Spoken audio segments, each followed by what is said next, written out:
Indonesia, a country full of islands located on Southeast Asia. The country is actually made of by over 17,000 islands, and they are inhabited by different communities. These communities have developed their own cultures and languages in the dawn of time.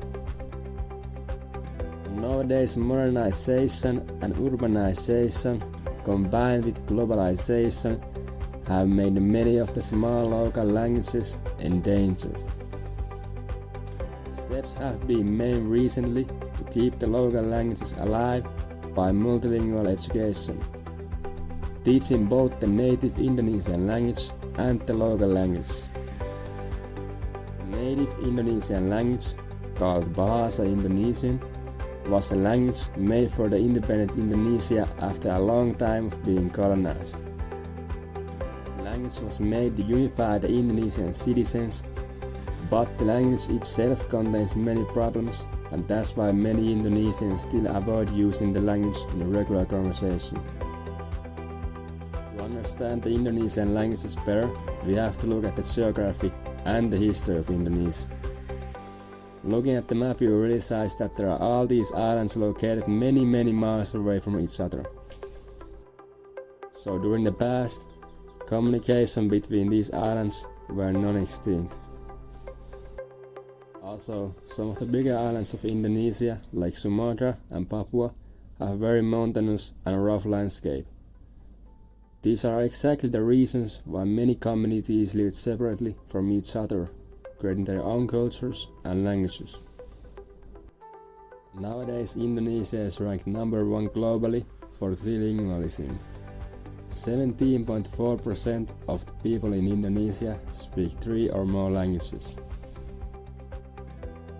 That's a crazy fact, and even crazier fact is that over 200 million Indonesians are bilingual, speaking both their mother tongue and Bahasa Indonesia daily. Obviously, many Indonesians also speak English, and English is mixed into Indonesian languages, especially among young people. Like I did mention, the Bahasa Indonesian language was created to unify the people of the country.